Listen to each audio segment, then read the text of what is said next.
What's good, people? Welcome to the second edition of F the Ego with your host, Mr. Roberto Trendy Mandy Mendez. And I'd like to say thank you and welcome to anybody's here watching us tonight. Mr. Bigger Ford Entertainment, the guy who gave me this chance. Thank you for joining me tonight. Tonight's episode is going to be basically about the ego at home. I have a very special guest tonight, Mr. Chris Knight. Some of you might know him. Some of you might get to know him. A great guy. I met him through Mr. Bigger Ford, of course, when I came on and started our own show, the OOC. Now, basically about myself, the ego at the homestead, Mr. Holligan. Welcome. Thank you for joining me. The ego at the homestead with me basically was I didn't really listen to my parents. I respected them. I thought them out a lot of times when options came for me to either do it or not, but I didn't really respect them. I did basically what my ego wanted me to do, and that's to be in there with the trendy people, and they did basically what they wanted to do. So that being said, I did a lot of things that made me who I am today. Welcome, everybody. The Real Review. And it made me who I am today, and I'm proud of who I am. And I like to reflect and help others along the way with these same issues. But today's a little different because the times that we're in, kids know that basically they themselves could do whatever they want without repercussions. I got leather, hard leather, well-deserved 90% of the time, but I got it. Now kids today, they pretty much do whatever they want knowing that there's no repercussions. So hopefully some of you will listen to this PG show. Just giving Mr. Knight backstage some heads up that it's a PG show. We try at least. So we could reach out to those younger kids who might want to watch the show, and hopefully we can help them. I'd like to say welcome to Drop Shop, Dex J. Thank you for joining the show. So that's enough about me. Dead Space, what's up? Enough about me. Let me introduce my guest. What's going on, man? Mr. Chris Knight, welcome to F the Ego. Thank you for being my first official guest because, I mean, Anzo was on my first show. I like he doesn't count? He counts, but we're joined at the hip. Everything I do is with Anzo online, you know. This is the first time I'm actually doing something where he's not here. He's supporting me, and I respect that. Thank you. He actually went out of his way to get you here, and I appreciate that. And I hope it grows. Anytime I can help or I can be on something, I'm more than willing to do it. And yeah, I'm glad to be here. Thank you for having me. You helped in more ways than one. You actually helped with my intro. Yeah, I did. You and the legend, LDG. Yeah, I call him the tech wizard god. He does a lot of stuff for me, and I know he does a lot of stuff for other people in the community. So, you know, it's a great thing. Hit him up, people. Hit him up if you don't know him. He is the helpful hand on the internet. Great man. Honest. Just give him a little love if he helps you. And on this end, if you could subscribe and hit that like button, it would be greatly appreciated. Now let me get to our first guest, Mr. Chris Knight. Chris, tell us a bit about this ego you have, or somewhat of what you know about it. So the ego I have, and it's kind of this thing that I guess kind of goes with the territory, is when I DJ, I'm a different person. You know, when I'm out, I own an entertainment company, so I DJ. I've DJed at clubs, I've DJed at birthday parties, I've DJed, you know, at Shriners functions, things like that. Okay. There is a certain bit of panache and attitude you got to have with it. And one of the things is you got to you've got to be in control. And that comes with a bit of an ego.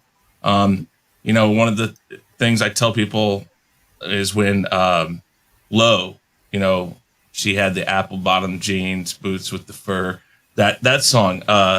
Everybody used to come up and say that line. And I used to look at them and go like, you know what? Go back to your table. And when you actually know the name of the song, come back and talk to me. and and that's kind of the attitude I have. And it is an ego. It's I'm up here, you're down there. Just stay away and let me do my job.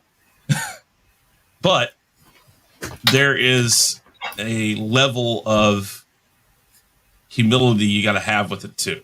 I used to do a karaoke show at this one place, and there was a cook there who was some sort of special needs. I don't want to go into exactly what it was because I don't really know.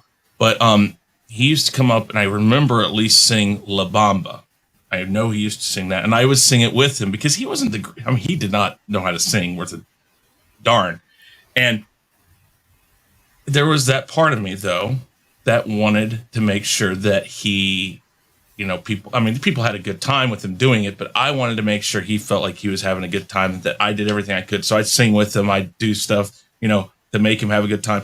But you got to know when to set aside that ego, that attitude and stuff like that.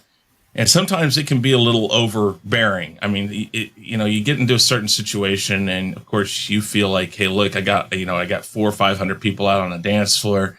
Everybody's having a good time. And it's like a drug to me. And you eat it up and you soak it up and it gets into you. And you can let it take over you, but you got to have that ability to kind of know when to pull it back a little bit.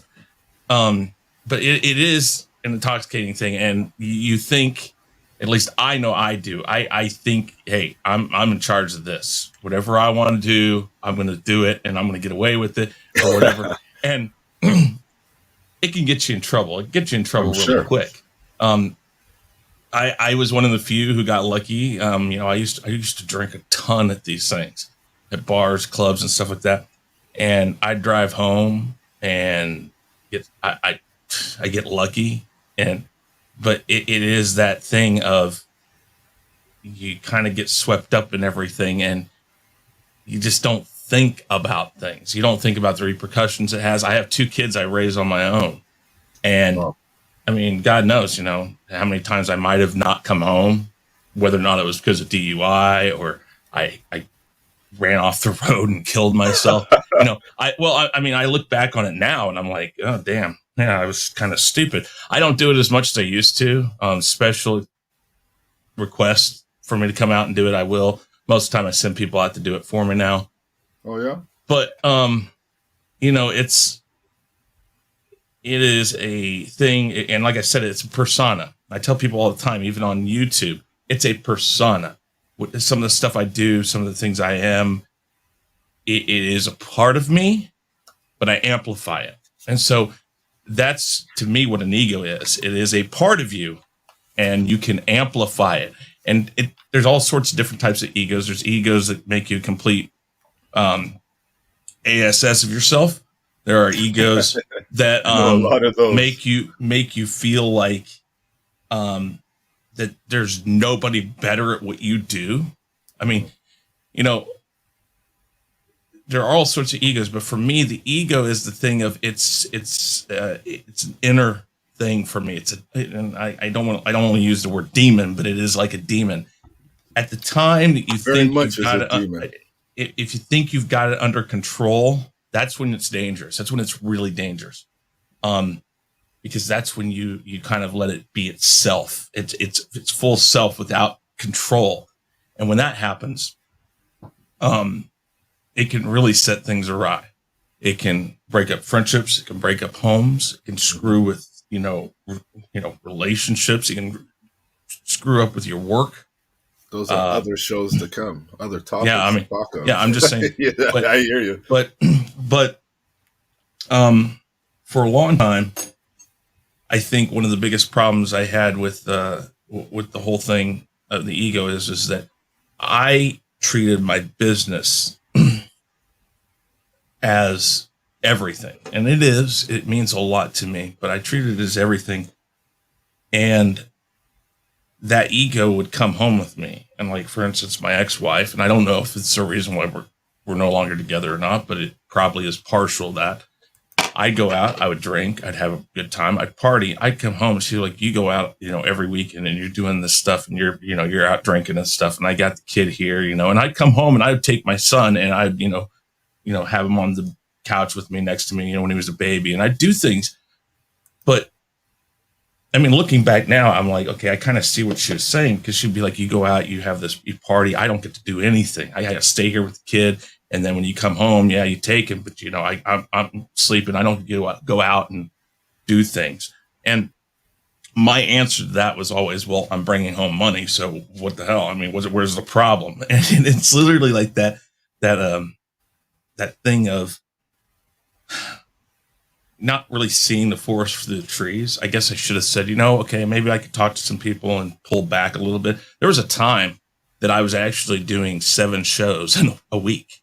I would do a club on Fridays and Saturdays. Sunday, I would go do karaoke at one place, and they did it 6 days a week.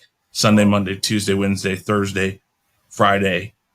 Actually, no, they did it 7 days a week. I just did it 5 days of the week, and Fridays and Saturdays, I was someplace else. So Sunday through Thursday, I was doing that, and Friday and Saturday. I'm bringing home, this is what I did to make money, but I was making plenty of money. I could have taken 2 or 3 days off, and I never did it. It was always like, well, why are you getting mad at me? I mean, yeah, okay, I go out, I drink, I have a good time, but I'm getting paid for it. And you never saw the other side of the coin. No, I didn't. I mean, and there were other problems there. There were, but that, I mean, is that the beginning of it? Was that the beginning of it? Did I not see it then? Or, I mean, it was like, did I cause something that over time festered into something else? And looking back on it now, it's kind of why I took a step back. I got my kids, and I'm sitting there going like, I got to take a step back. I got to, so I found some more people to do it for me. So the second time around, I was like, I need to look at this a little differently. Do I like doing it? Yeah. Oh God, it's intoxicating. I mean, I don't know. But at least you took the moment to take that step back, Chris. A lot of people don't. They just ride with it until something bad happens, like really bad, Yeah, and I think the thing is it's that hindsight, though. Mm-hmm. I'm not saying, like I said, I'm not saying that if I had done that back then, that would have saved my marriage. But it's definitely something I look at now, and I'm like, okay, I gotta think about this, and I gotta take a chance. I gotta take things in stride with the way things are. My kids are teenagers. One of them's completely out of school. The other one's almost out of school. So I got, just a few more years to help them. Mm-hmm. Well, my youngest, actually, to help my youngest figure out how to live life. And it's really difficult with him because he has, he has ADHD. He has ODD, which is oppositional defiance disorder. He has some what was that last one? Oppositional ODD? Defiance disorder, ODD. I've never heard of that. Well, what that means is if I tell you that I got to go right now, if it were his responsibility, like, no, you can't go. It's literally for everything that somebody would tell him to do. His automatic response is, no, I'm not going to. Really? It is very difficult. And it gets him into trouble. It gets him into places he shouldn't. And I got 2 years until he turns 18 to help him try to figure out his way to where he can work with it and he can live with it. Because it's not like he's going to be gone at 18. But if he did make a decision that I can do this better than you can, I want to go, I want to at least give him the best chance that I can. So he knows what he's up against. He knows that, he can't do that to people. He can't go out there and think it's always going to be his way. And it's a difficult thing every time. Yeah, we do. And as an adult and as a parent, people understand that you can tell your kids everything in the world. You can give them facts. You can give them examples. You can give them a roadmap to go the way that they need to go. And they don't listen. And it's difficult. So, because of that, I don't want to. I don't know. I mean, I think you said about your dad. I don't know about your dad actually. I think it was before that what we were talking beforehand about JJ. Backstage, But yes. but that's what I heard. Uh, but most people our age had an issue with their dad. Most men have an issue with their dad at some point in their life. Get off my back. I know how to do this. It's not the same as when you were my age. All the, you hear it all the time. And then when you hear your kids say it to you, it's like, oh, wow. Because Okay. we think we're a little more hip than our dads were, right? Yeah. And that's the thing. It's like, oh, shoot. It's wow. Okay. So Yeah, it hurts. here It I am. hurts. Well, I remember the first time my son, the youngest, he did something. I can't remember what it was. He didn't get something. He just lost it. And it was so outrageous that I started laughing, and I couldn't stop laughing because how outrageous this temper tantrum was. And then I had a flashback to when I was a kid, and my mom was laughing at me. I guess I must have been having a tantrum or something too. And I was laughing so hard. I called her up and I said, "Damn you, Mom." I said, "I just did the same thing you did when I did." I said, "This is horrible." I said, "Now," because It's a cycle. I remember screaming at her, "Don't laugh. This isn't funny." And he did the same thing to me. And I'm sitting there going, "Oh God, this is like a rewind of my life here." And I Yeah. don't know, but getting back to it is that it's important to understand that there are things out there that are more important than you. And even though I love doing that stuff, I've taken a step back from it. Some nights, with YouTube too, it's like, yeah, I want to do something, but if other things happen during the day, that affect it, you just kind of have to roll with it and say, okay, what's more important? And the older you get, the more understanding of I have to sacrifice. And, I think maybe it's age. I think ego is a thing of age. The older you get, the more you're like, it's not worth it. The more you become aware of it, at least. Yeah. The more you realize you're saying a lot of I's, like, well, I want to do this. I'm going here because that's what I want to do. And the more you hear that, you're like, Well, let me ask you this okay. question, Chris. Mm-hmm. I don't know if you had an event in your life. I don't know if your divorce caused you to see. What's up, Caleb? That your ego was somewhat a part of it. I know when my wife and I separated, that's when I really reflected on myself because I really had a lot of alone time. And, when you're sitting there, I mean, at our age, I'm a little older because, we could see it in your skin, how your skin's so baby silky smooth there. How old do you think I am? I like to think you're somewhere in your 40s. I am And there you go. 44. I So, was going to say 45, but I'm old enough to not throw a number out there, just a compliment. Where was I going with this, Chris? Because, I'm having one of those a moments. moment in my life where it caused me to reflect on things, Yes, right? because my wife and I had separated. And again, I had a lot of alone time. And in that alone time, you start thinking, is there something wrong with me? Like, because no one really ever does that, right? No one Well, really questions themselves unless they're applying for a job or some situation where they thought they could have, but they didn't. When it's your own character, to really sit down and start asking questions about your own character. I never did that when I was younger because I knew who I was. I was a bad boy, just wanted to party and life was good and no one could tell me what to do. That's how I was. And it's wrong because, I missed out on meeting some people that my ego didn't allow me to meet. yeah.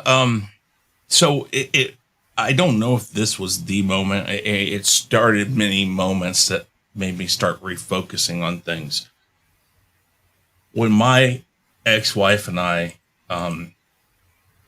split, it really was funny. I had a house. It was the second house I bought. I got rid of the first house because we found something a little nicer. Went to it, and we were there for a while. It was somewhat out of out of town. It wasn't really out of town, but it was on the very far north fringe of Kansas City. And I don't know what you guys have in Canada, but we have counties here, and it was We have provinces. about okay. Well, provinces are like our Well, state. provinces are like state. That's right. We have cities, boroughs, stuff like that. It's maybe like a borough, but basically a county encompasses many cities and many towns. So the county line that took over for the city maintenance was like 2 blocks away from where I lived. And that's how I equate it, because it was so far out that the city stopped doing road maintenance like 2 blocks away from me. So it was north. But she came to me one time and she said, well, nobody wants to come up here and hang out with me. None of my friends would have come up here. They say we live too far. And I kind of called BS on that, but I was like, okay, fine. I said, I guess I'll sell the house and we can find an apartment or something to go to and look for another house eventually and whatever. I had a person that was coming around the neighborhood actually buying them up for real estate real estate investment properties. He was just trying to buy up several homes, going around, knocking around. So I had this guy's card. I called up. He made me an offer that was about $30,000 more than what I had paid for it. Okay. And I was like, fine. So he paid off my note and gave me a little bit of money, and I did it. The day we moved out, she went over to her friend's house. I had not signed a contract for an apartment yet. So I was going to go to my mom's, and I was like, well, come on over there. My mom and dad said that we could stay there till we find a place and sign it. And she's like, no, I'm going to go over to my friends and I'll take the boys with me. And I said, okay, well, I guess I'll come over there, because I knew this person. It wasn't like I didn't know him. We'd done stuff with him in the past with her and her husband. In fact, we'd gone out to Vegas twice with them. So it wasn't like I was a stranger to these people. And she's like, no, they don't want you there. And I'm like, oh, so this is how it is. That's how it all started. And for the next 6 months, it was 6 to 8 months. I can't remember. She moved like 10 times. Wow. And my son, my youngest, who turned 5 2 days before the cutoff date for his age. So he went in at 5 and like 3 days old to kindergarten. So he's like the youngest person in his class. I mean, that's like, so in his first 3 or 4 months of kindergarten, he went to 3 different schools, which is detrimental to a kid, I think. And it has posed a difficult problem for me going forward. Anyways, I'll try to make this quick. So she moved like 10 times. My kids went to 3 different schools each. And I was trying to figure out what I wanted to do. I asked my mother. I'm an only child, so my mom means a lot to me. My mom gives me guidance a lot of times. My dad does too, but I didn't ask my dad because my mom was at the time more of a person I thought I could ask. I went to her and I said, what do I do?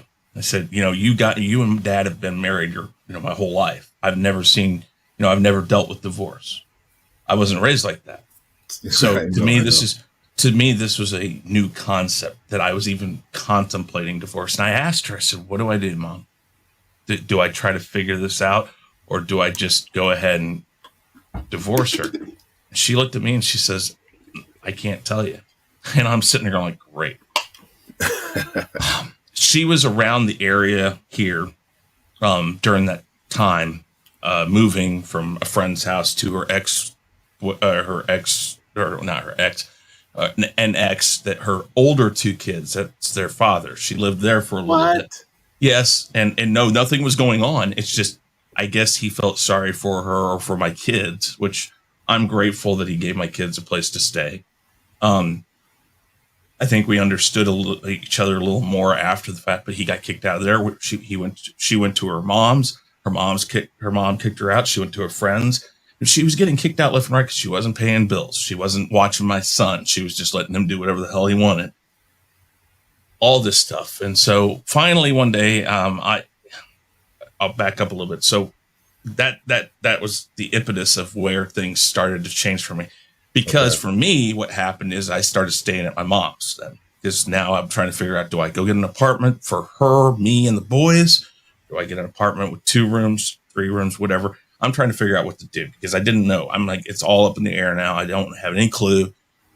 And so as I'm trying to figure this stuff out, I ended up staying at my mom's. I got tired of that because I can't stay around. I couldn't stay around my parents.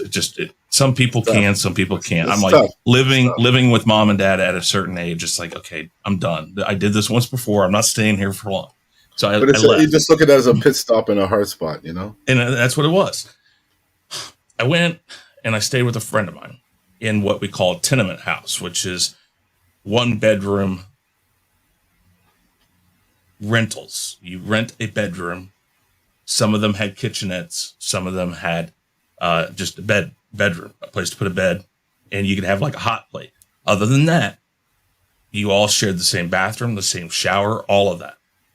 And I went there and I slept on my friend's floor in a 1 bedroom tenement, and I paid half of his rent, which is $300 a month. Wow. I had no job because I was still recovering from a back surgery. I think I'm trying to remember how long ago this. Actually, it was a little longer than that for my back surgery, but there was something to do with that. I had not gotten released from my back surgery 100% yet, so I was having trouble finding jobs. But I did have a job, and I was having to ride the bus to a stop, get on a different bus, go to a different stop, get on a different bus, and go there. I was like literally having to do everything the hardest way you possibly could. I got from there. I went to and rented my own 1 room. I went from that and went to a friend's house in his basement, which was a duplex. Stayed down in his basement. Then I got and went to another friend's house, and I stayed in a room, or I got the whole basement, but I was paying for the whole duplex half and half with him, and that kind of gets everything lined up, kind of. So when I was in the basement of my friend's house, my ex-wife brings the kids over. I'm hanging out with this girl I've known for years, and my ex-wife did not like her. In fact, she accused me of sleeping with her. That was part of the issue. And I had never slept with this woman before. So I was like, accusations are hard to fight, huh? I'm like, it's hard to fight when somebody's just bought in and they've made it in their mind that this is happening or this happened. Well, she was there that day because we were all friends with this person who owned this place, and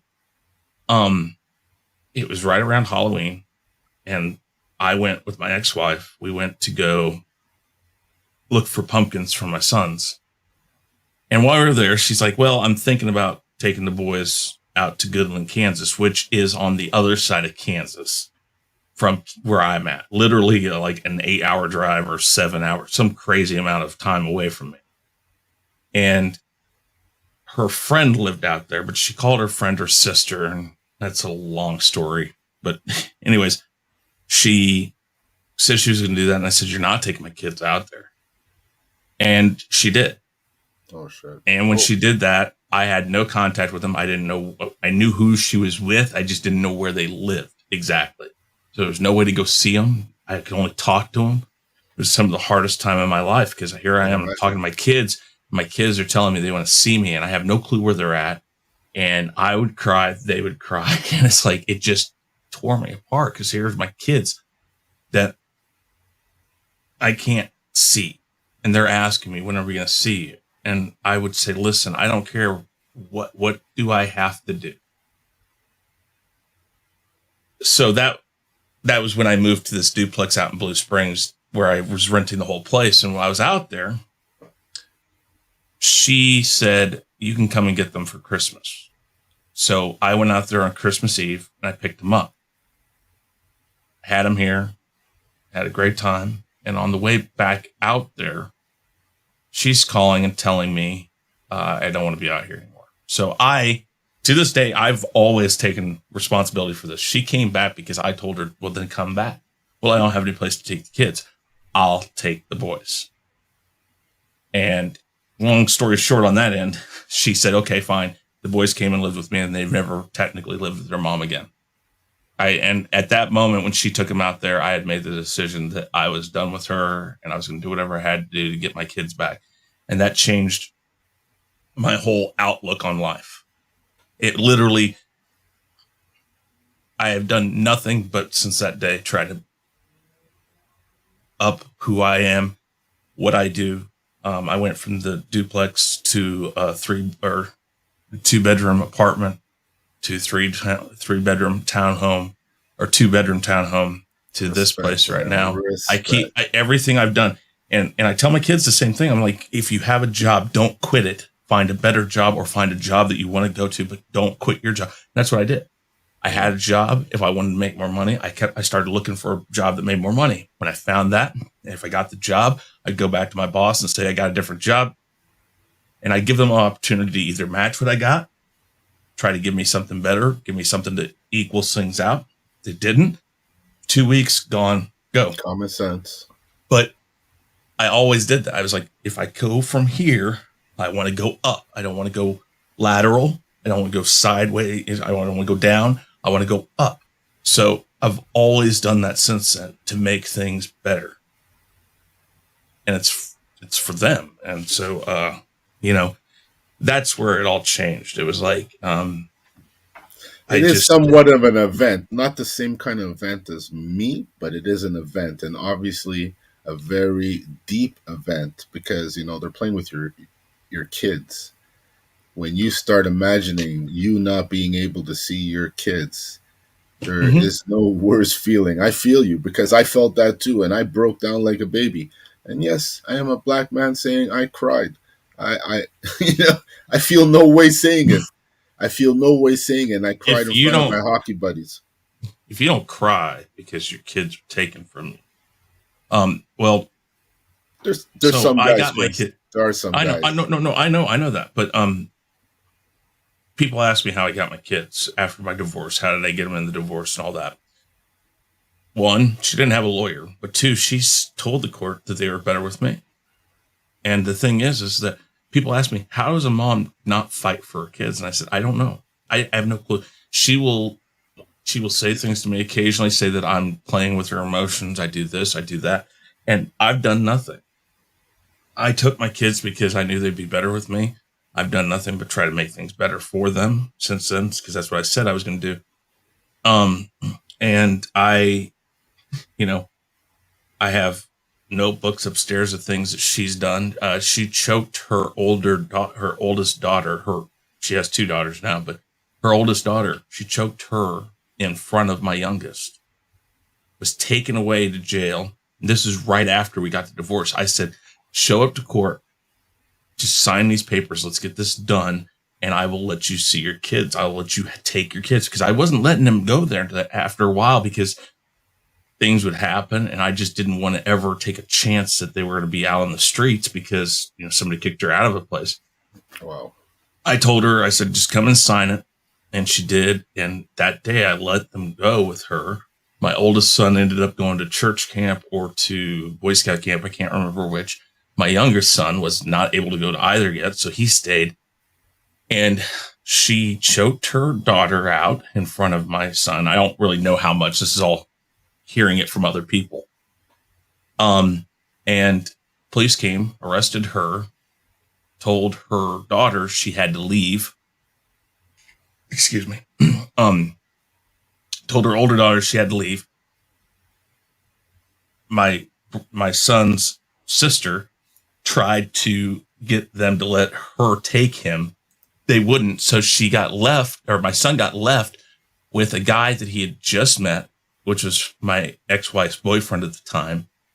And when I found out that the cops let him stay there with a person he didn't know, I lost it. I said, how the hell do you even know who the guy was? You left my kid with somebody he didn't know. You didn't know he belonged there. His sister's telling you that he needs to go with her and you wouldn't let him. I said, what the hell is wrong with you guys? If anything had happened to my kid, I said, I would have owned everybody in this police department. I said, I would have not stopped until every head had been cut off of you guys, because you don't leave a kid just because that's where he was. And I mean, these are the types of situations that I have written in notebooks upstairs that I just, so, it put me through a lot of things.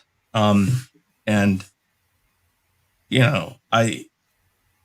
I kind of made that determination that everything I did, whether or not my kids see it that way. Well, yeah, drop shot, that's true. That's what I think. But, kids don't see it that way. Kids don't like it when they can't get what they want or when they're told to go to bed on time. When a parent is a parent, they're not your best friend. They're not letting you do They're what not you want. supposed to be your friend. And that's true. But that's the hard part about being a single parent is that normally when you got both parents there, one parent plays bad Good cop, parent one bad cop. time Yeah, you're right. and the other one isn't. And then it switches back and forth. So there's nobody that takes the full brunt of, oh, you're just, you're telling me what to do all the time. Unfortunately, I don't get that.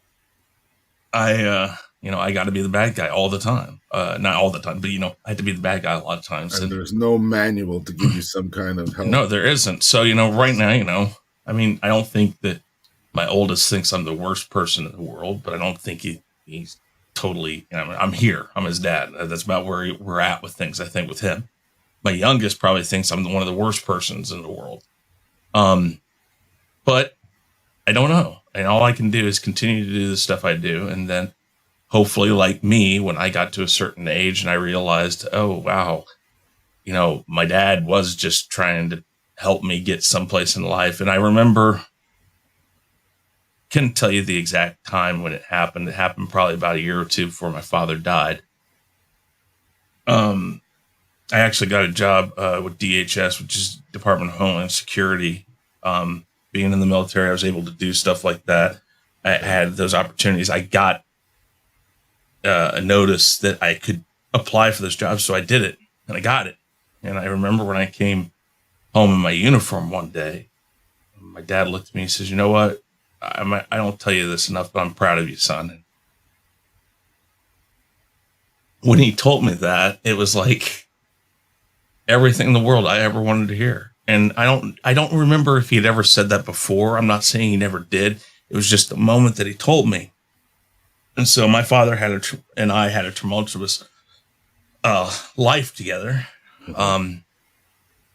And, I said bad things to him. He said bad things to me. I'm an only child, so it's probably a little worse than it could have been. He had always, I wasn't raised like an only child. Both my parents had 3 siblings. So I was kind of, I got sugared cereal during Christmas. That was a special thing I got. I got my favorite dressing for salads was ranch dressing and blue cheese, and I would get that for Christmas. I mean, that was a special thing because that's how my parents were raised. It's like you don't just get it because you like it. You get it when it's a special event. It's your birthday. It's something like yeah. Okay, so that's when I got those things. I mean, and I might have had a few extra things, and most kids with brothers and sisters may not have had, but I was definitely not treated like that. If I wanted to buy a stereo, I had to go get a job and get the money to buy the stereo. They didn't just buy it for me. But I remember when he said that, at that moment, it meant so much to me. And from that time on, it was like, I don't know, him and I just got together, got along really well. And like I said, I think it was about 2 years before he died. And, my dad was in a lot of pain growing up, or from 19, he had thrown out 3 spinal discs in the Navy at 19, and he lived to be, what was it, 68? So almost 60 or almost 50 years of his life, he was in pain of one sort or another. And,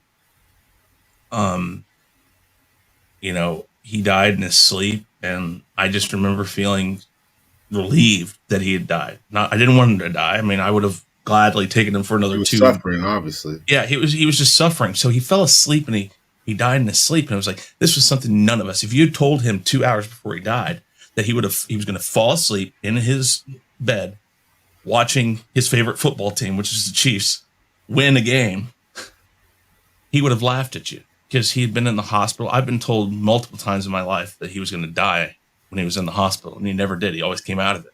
Mm-hmm. So it was so weird that happened, but it was the way it happened. It was very good. But I just remember that last 2 years after he told me that, so much more. Things were just great between us, and I just hope that however things go with my kids and me, at some point, they're going to feel like that with me.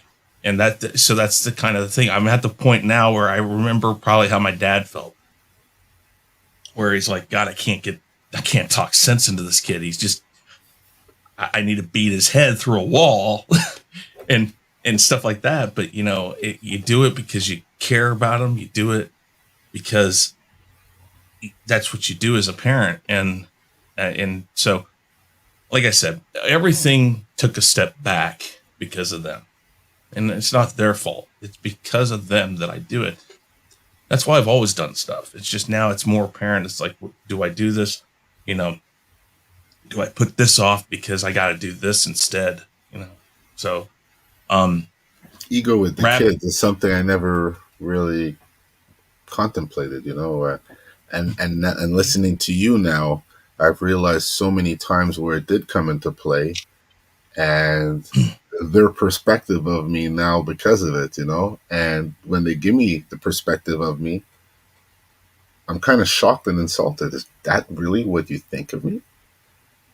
It's gonna be what they think of you, and it's not like. Here's the thing: if your kid doesn't, and this is a strong word, but if your kid doesn't hate you as a Well, my kids teenager, don't hate me.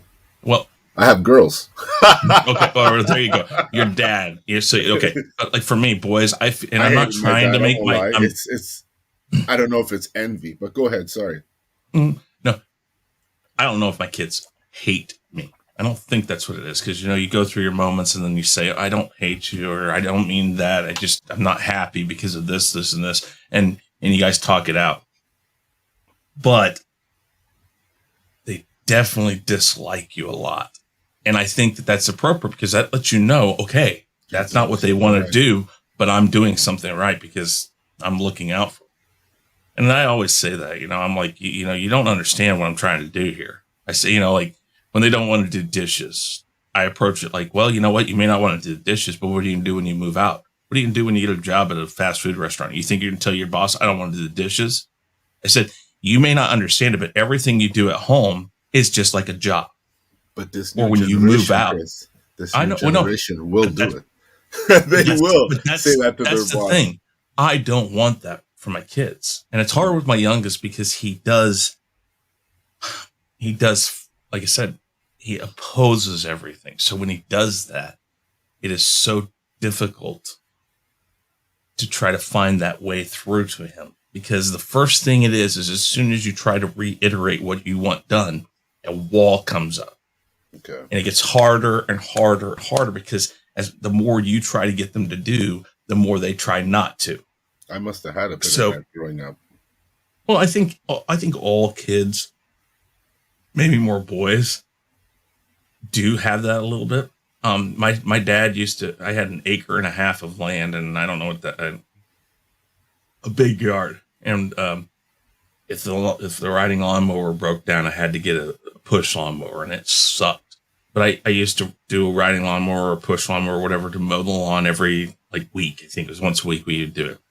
And my dad originally wanted me to do that and weed eat.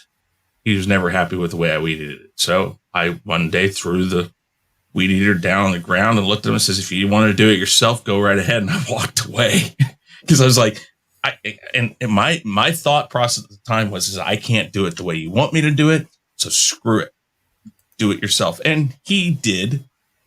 Whooping come with it.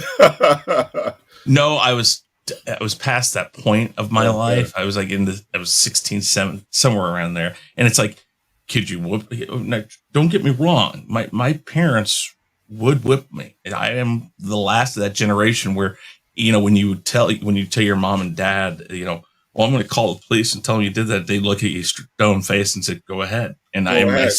my kids will do that. Well, not my oldest anymore, but my youngest, if I have to push against him, if he's trying to get past me and I have to stand my ground and I just stand there and push like the dish, leaning into him to keep him from, he'll say, I'm going to call the police. I'm like, here's the phone.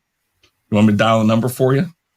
I said, because I am absolutely the type of person that comes from that old school. We were the last ones that didn't go But to you either. is that your ego not adjusting to the new times? That's a That good is question, huh? that is my uh that was me being raised a certain way. Where did we disrespect our parents at times? Yes, but that's like, you remember when you But I was said willing to something. take the beating. Well, yeah, you said something and you're like, "Uh-oh, that was the wrong thing to say," and you waited. You just Yeah, waited. yeah. You knew something was coming. You didn't know what. But the day. I think the days are gone when kids hear their name and they fear. There's no more I don't. fear. There's Well, question. yeah, that's the thing. It's like, my middle name is Patrick, and I won't say my real last name. Chris Knight. Knight is not my real last name. I tell everybody that. I like the sound of it. It comes from the movie The Real Genius, 1984. We'll Val keep it Kilmer like movie. Great. Check that. that out. Check that out. The reason why I like it is there's a line in there. He tells one of the guys that's in the movie that's like the bad nerd guy, whatever. He looks at him and he says, "Hey, Kent, do you mind if I name my first kid after you?" And he says, "Really?" And he says, "Yes, Dip SH Dip blank Night has a nice ring to it." And No way. I love that. I think it works really well. So I like that name. When I was on the radio, I used to be Chris Knight in the dark. So it stuck with me for a while. But my middle name's Patrick. So my mom, if I heard Christopher, I knew just she wanted me to come and talk to her about something. If I heard Christopher Patrick, I knew something wasn't right and that I better get there pretty quick. If I heard all three of my names, God help me if I wasn't there in 2 seconds or I had to hide. One of the two. It was like you had to gauge exactly how it was said. Me, it Because was when that's I when, heard oh my God, I knew it involved me. yeah. Oh See, and the other my thing is, I God. tell my kids, I don't understand having two kids because I was an only child. So, I'll tell them, well, why don't you guys work on, or, I say that, I used to tell them, well, why don't you guys work on the dishes together? Never. I said, how is it that you got two of you and you could make it take no time whatsoever? If one of you is washing them off, one of you put them in the dishwasher, how is it that that's a problem? How is it you guys can't work together long enough to get something done quicker than it takes one of you to do it? And it never makes sense to me. Yeah, kids don't fear anymore, which is why I don't back down very easily, because I don't want my kids necessarily to be like stone cold afraid of me, but I want them to know I mean business. Well, it's And bad. It's bad. it is. It is. And the thing is I think our courts, our society has done that. And I don't want to get into the whole I think it's more the SJW and government. Sorry to cut you off. I think it's more oh the no, yeah. government. But like it started when a kid, said, "I don't want to do this." And it got to court because they called the police, and one police officer said, "Well, that's abuse," took the kid away, and it goes to court, and the judge agrees. Well, you can't do that. Man, my dad, my mom used to spank my butt till it was red. And what'd you do? You went into your room and you just dealt with it. You didn't call the cops. You didn't call the school. My son, my youngest, because of this ODD, if I tell him to come and do something, or if I told him if he was in trouble, and I told him to come here, and he wouldn't come, he would like crawl up against the wall and the bunk beds when they both lived in the same room. I'd grab him by the leg, and I'd try to pull him away. Well, he'd keep trying to claw back. And one time, I can't remember, he scratched himself or something, and he hit his head on the side of the bunk bed, and it didn't hurt him. I mean, whatever.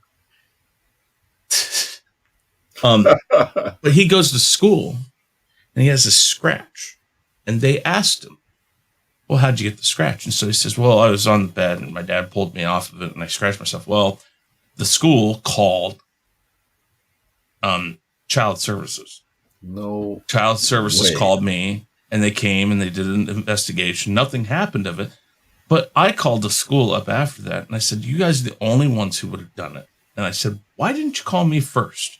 If you didn't like what my explanation of the situation was, then call them. But you didn't even call and talk to me. You called them immediately and said, well, we have to. We have That's to do this." protocol, right? I said, fine, it's protocol. Should have called me first and said, hey, we noticed this, this, and this. By the way, we have to call child services.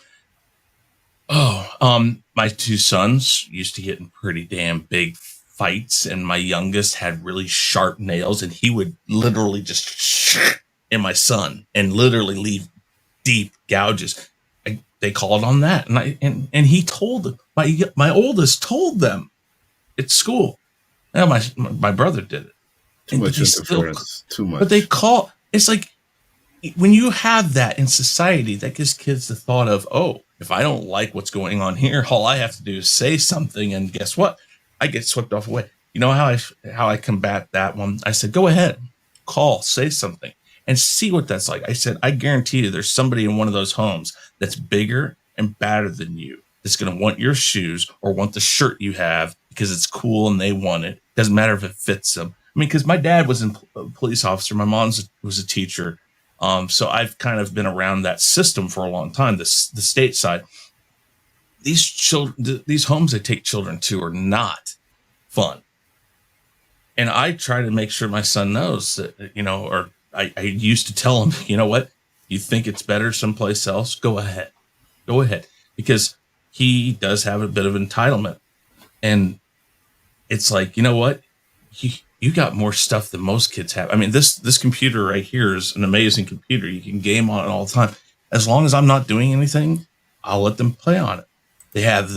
Well, I didn't buy it, but my oldest son bought one of the virtual reality goggles, so that's available to both of them. We got a Switch, we've got Xbox, we've got PlayStation, Nintendo, Sega. We got all these games. I got every damn TV station in the world. They've got great internet. It's like, you think you have it bad here. Go ahead. Go to a state home and see what it's like. You're not going to have internet. They probably aren't going to let you have your phone. You're only going to be, if you don't do your schoolwork. And so I try to explain this stuff to them. It's like, you think you have it bad here, You but know, you have no clue. there should be something like appreciation camp. There When your should kids be. don't appreciate what they have at home, you send I'm them to telling you, reality. they had hard knocks camps and tough love camps and things like that. They used to have those, but too many people say that they're abusive, Yeah, we can't do that and these it's days. ridiculous. I think if a kid starts having trouble with the law, and don't get me wrong, I had my problems. I'm sure a lot of other people have had problems where they did things they weren't supposed to, got stopped by the cops, dad got called, and my dad was a police officer. So, I mean, I probably got pulled over more often because they knew the truck that I drove. And so when I was going 100 down the highway, it kind of set off some flags. um, but the thing they would always do is, do I have to call your dad about this?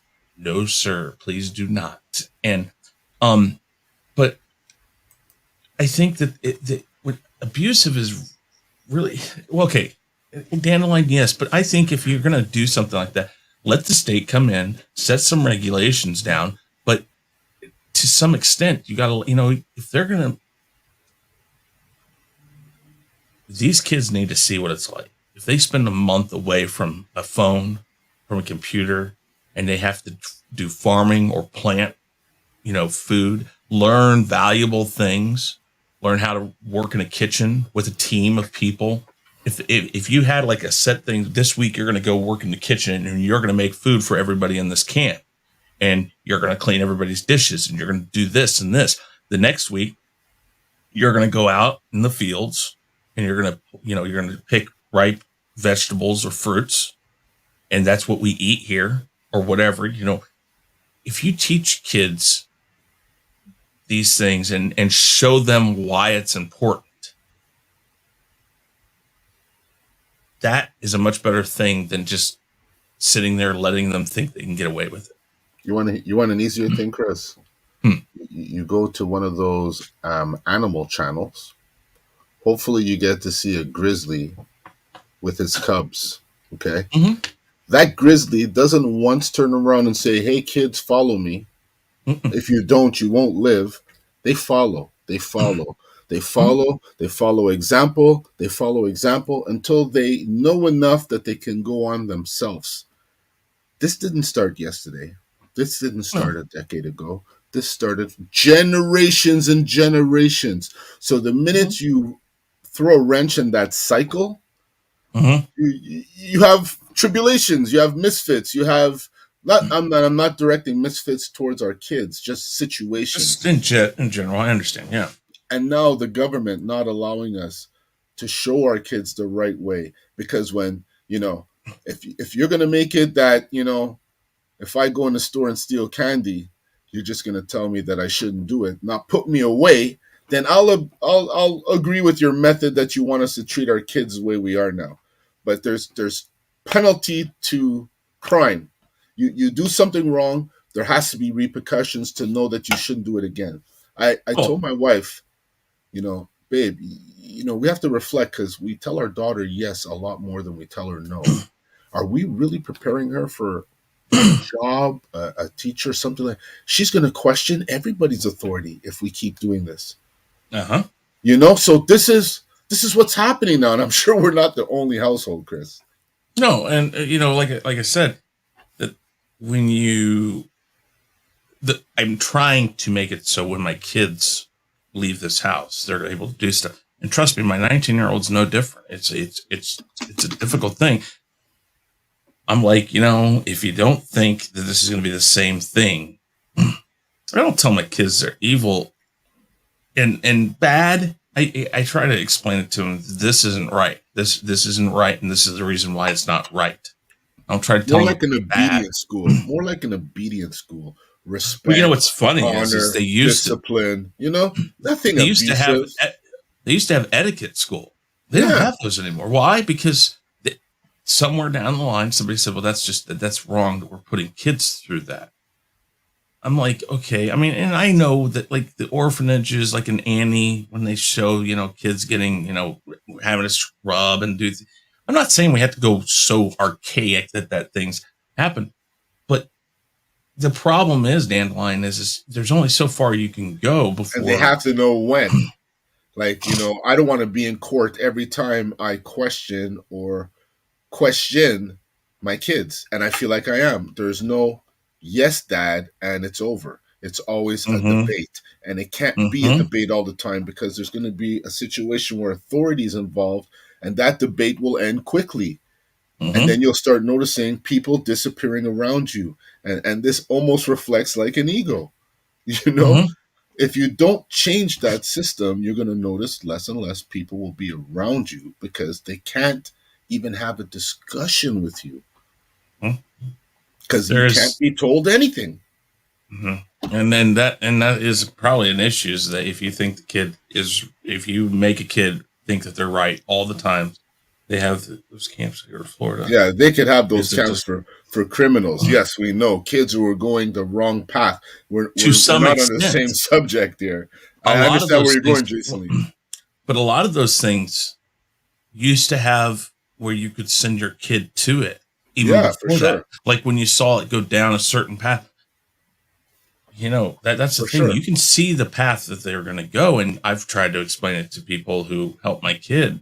And my kid has services and stuff, and I try to look at them. And they're like, "Well, let's try this." And I said, "You are missing the point. My kid's 16. It's past the point of letting him think that there's a give and take in the sense of if I do this, I get this. No, you do this because this is expected of you. If you don't do your job, what happens? You lose your job. If you don't have a job, what happens? You go and you don't have a house because you can't pay for rent. You can't pay for utilities. Then what? You're on the street. And that's the thing. You got to explain when when they won't do chores. You got to say, well, if this were a job, you'd be fired. Then what? You don't pay the bills here. So if I were to handle this like that, your pay to live in a parent's home is chores. Hmm. And that's why I try to say to them. I said, and then I've heard the story from my youngest. Well, if I worked at a job, they'd pay me. Well, he got a job and he didn't like the fact that people were telling him what to do or that he was doing something wrong, and he quit. And I looked at him and says, "Do you think it's going to be different at your next job?" I said, "Trust me." I'm like, trust me. It's the same thing I tell people when they talk about leaving where I work or in any other job I've had when they say, oh, I think I'm going to go find another place to work. I'm like, and what? You think it's going to be different there? You think that people aren't the same every job you go, everywhere you go? No, it's the same situation. You might You're like a not few all, more people, but you have the yeah, same but conditions. there's going to be a boss above you who doesn't care what you believe, even if you know better. Because trust me, there most of us, and I don't know what you do, but like for me, I work in facilities, and not my supervisor. My supervisor works side by side with me Fridays and Saturdays. He's right there with me, getting dirty. I love it. Great supervisor. But the guy above him, when we get told to do certain things, like one of the things we had to do is we just started working on a new break room like 2 months ago. They started two other guys in my department, and at this point, they're still working on it. They would have spent less money if they had just contracted the damn thing out. And those guys would have been working with me, catching up on other stuff that was more important. And we all know this, but it's like, do you think the big guy up, that is at the top of our department cares? No, No, they're they like, don't. oh, we got They somebody don't here care. that can do this for us. Fine, great. We don't care if we're using 900 man hours and it's costing us, $40,000 more than it would have if we hired a company. We can do it in house. But that's the thing. I try to explain to my kids. You think it's going to be different. Do you think it's different than the next spot? It's not. You're going to be mopping a floor someplace. You're going to be doing this. You're going to be doing that. It's just not. Jobs are jobs for a reason. And I always like I said when we started the entertainment thing, entertainment, YouTube, that stuff is not a job to me because I like it. I'm having a good time, and it might make me some money. My business makes me some money, but it's not a job. It is fun. I like doing it. It is my passion. That is different. A job is something that you have to do. A passion is something you want to do. And you hope And to earn an income and make it your job, and then it's a exactly. dream job. There are lots of people who do the entertainment thing like I do, and they quit their job and they do everything. If you work in the DJ business, in the entertainment business, especially like weddings and stuff, it's March through October. I mean, rarely do you get anything in between.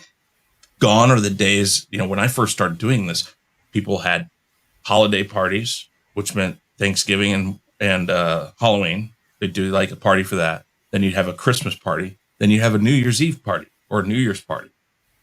And companies would do this. So you get a phone call from a company and they'd be like, hey, man, we're going to do this, this, this, and this. You'd get 4 parties from them in like 2 months. And that was normally the winter months. And that's how you made your money. So when I did it full time, that's how I made my money because people had to do that. Well, gone are the days that you can mention Christmas. It has to be, and gone are the days really you can say holiday because it bothers somebody that you say Christmas because they're not Christian and they don't believe in Christmas. I say Christmas. Well, that's They fine. might say it different somewhere else. All the power to them. But there's Kwanzaa, there's Hanukkah, there's Christmas. If you're pagan or you don't believe in God or any of that stuff, you don't do anything.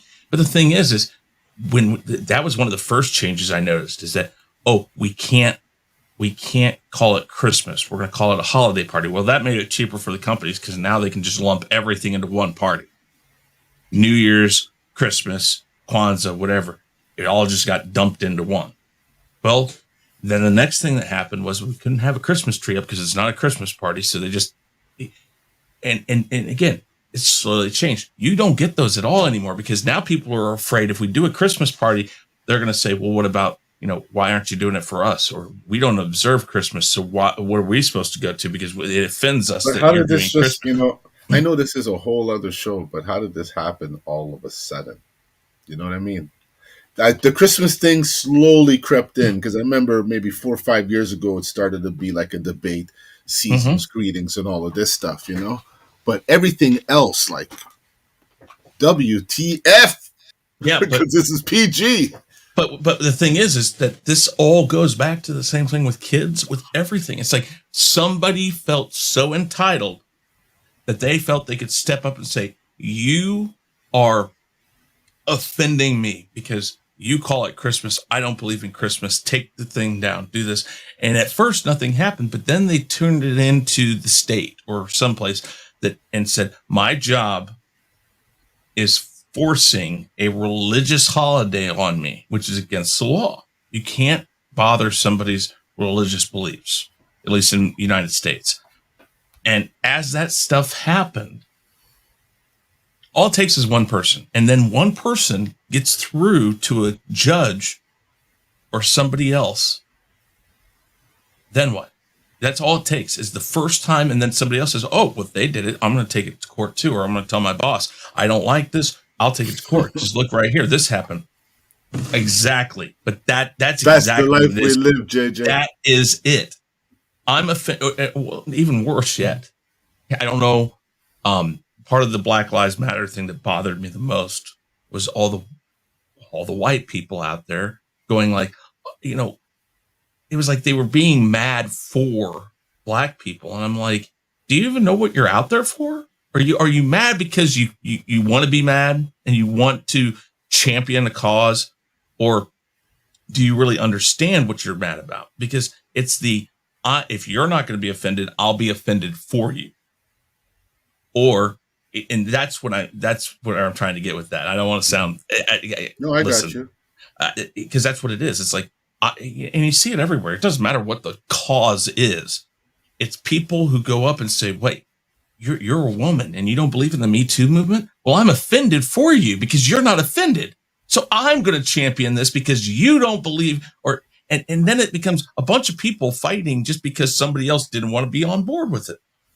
It's like, listen, everybody has a choice what they want to believe in or what they want to fight for. If you don't believe in it, I don't need somebody to come up and say, oh, I'm offended. You're not offended.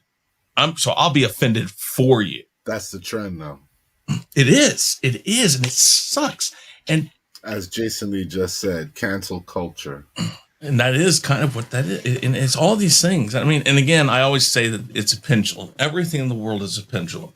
The happy medium is this little area here where the thing just swings just softly right here. Everything's right near the middle. You know, Republicans, Democrats, Workers' Party. I don't know what the parties are you guys have. I know it's like Workers Liberal, and NDP, yeah. Conservative. I mean, but all those parties and all the government and all the people that are represented by these different groups, you know, the Christians, the non-Christians, all that. If everything's relatively status quo, the pendulum swings lightly right here. It's nice and easy. Everybody kind of just deals with one another on an easy pattern. Right now, what we are at is it's way up here and it swings so far back and forth that right now we're way over here where everything's crazy. And the bad thing about it is in order for that to fix, it has to swing all the way back to the other side. So you got all these people that are really pushing for all this stuff. And what they don't realize is that at some point it's going to break the camel's back.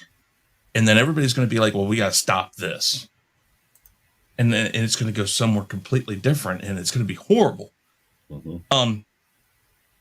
People need to understand that sometimes you got to let people be who they are. If they're horrible people, fine. There are horrible people out there, but you know what? You let them be horrible people. The expression is only as powerful as you make it. Exactly, and I think people focus on this stuff so badly. So I think they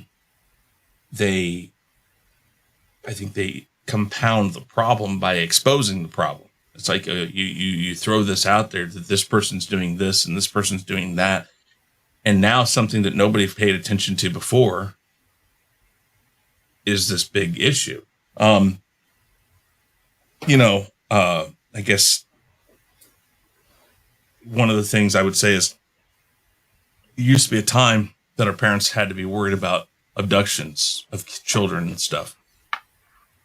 And people now say, oh, well, children being abducted is so much worse than it was back in the day. And I said, I don't think so. I think the difference is that people now know about it instantaneously. It's on your news. It's on Facebook. It's on Twitter. It's everywhere.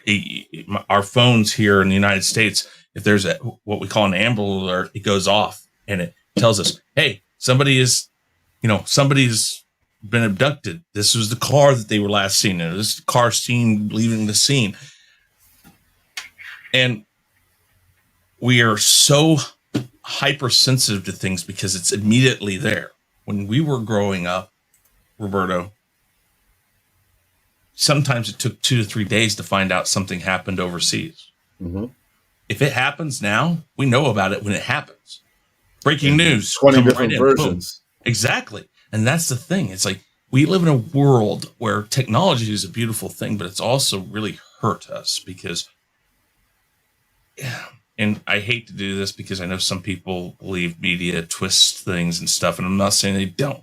Everybody has their own say on the story. There are 15 stories to every one story, and then somewhere in there, there's the truth.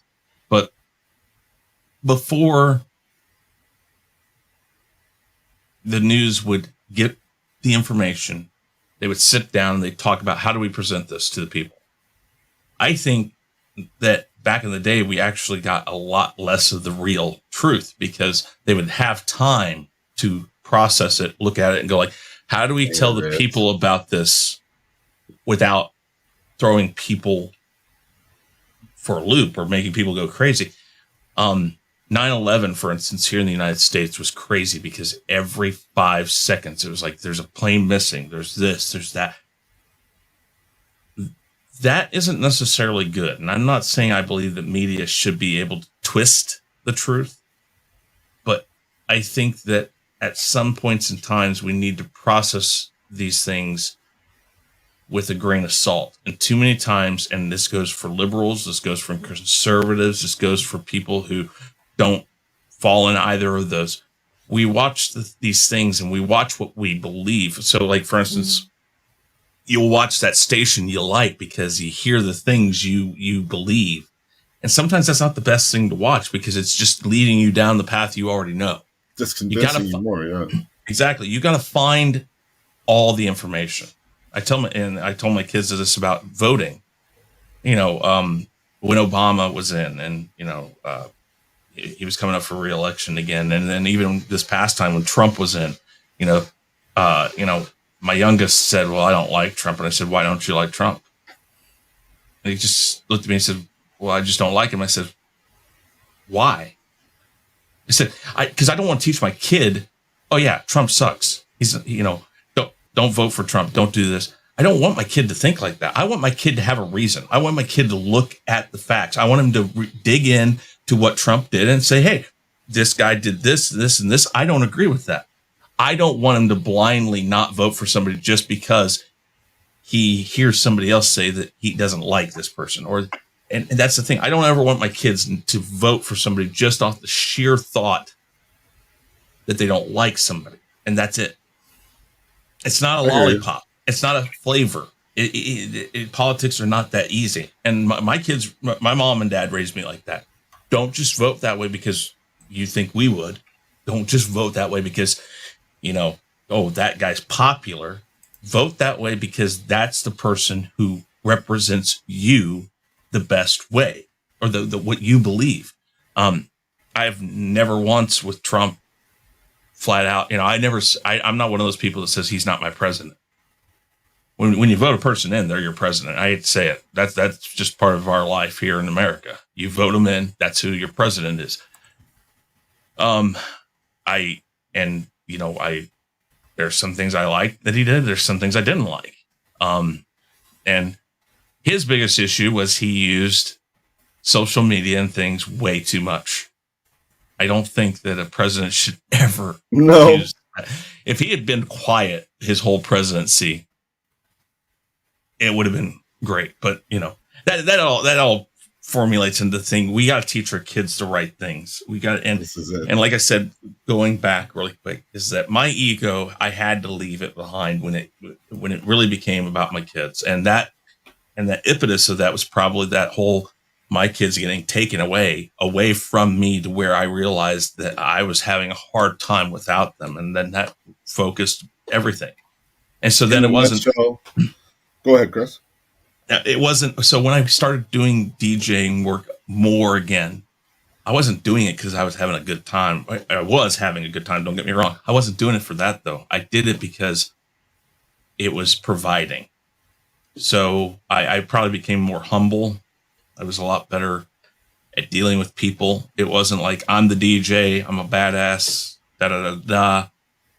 It was, I remember being a lot kinder to people about things, and that came from my kids. So I think that F the ego thing, is that my kids taught me to kick the ego. So that's kind of the thing. In a nutshell, what I wanted to say is don't let an episode cause you to reach this point in life like it did for myself and a situation for Chris. So Mm-hmm. we tried to keep this show PG to reach out to you kids, letting you know that we're not trying to be your boss. We have issues to overcome as well. We grew up differently. We're trying to understand you, but you must try and understand us because everything takes two. Mm-hmm. Cannot just be one because then it's no longer fun. Little poetry there. A little thing that I've realized for a long time now is that my parents' generation, the generation of their parents, looked at them as if they were lost. I know my parents' generation probably looked at us like we were lost. We probably look at like our generation like, what's our society going to be like? I think at some point everybody reverts and starts learning again. I think the same thing that you and I are concerned about, while it's different, it's things that our parents were concerned about. I mean, think about it. We had AIDS before we understood it very well. We had cocaine, crack, all this bad stuff, things that have kind of gone past now. So this whole entitlement, this cancel culture, I think is just, that's the new crack, that's the new AIDS, those things. But it is that's the current generation's thing. And as they grow up and we learn more about things, it'll change to something else. And then our kids will have kids and they're going to have their issues. And we're going to look at them and just kind of shake our heads going like, yeah, well, It's your I'm, turn. I'm too old for this S, to quote Murtaugh. And on that note, ladies and gentlemen, this is an hour show, but we extended it to an hour and 18 minutes because Mr. Knight had some very interesting information to share with us. So before we let him go, we're going to let him tell you where he could be found. Yeah, Real Review 3000. That's my channel. I'm on Twitch, Odyssey, BitChute, a lot of things. And then Chaos Central also. Anzo, you know him. He's over there. Have you been on once before? I think you've been on Yeah, he was Anzo's on show a couple times. Yeah. Yeah, I I mean, haven't been but on that show. oh, okay. Well, but we have lots of different people on that. Danny Graham of Comic Chat, Anzo, Bigger Ford Entertainment, and myself have 3 shows on there where we've got more shows probably coming on. We do roundtables, all sorts of other things, but that's where you can find me. And I'm on quite a damn bit. So Go check my man out. Always got some thank you. knowledge to share. Appreciate you being here tonight, Chris. And as I for appreciate me, you having me. my pleasure, sir. As for me, you can find me here Monday nights, 10 o'clock. Who knows who my next guest will be? JJ says he apologizes and hopes to be there next Monday. We appreciate Mr. Knight filling in. And on that note, peace.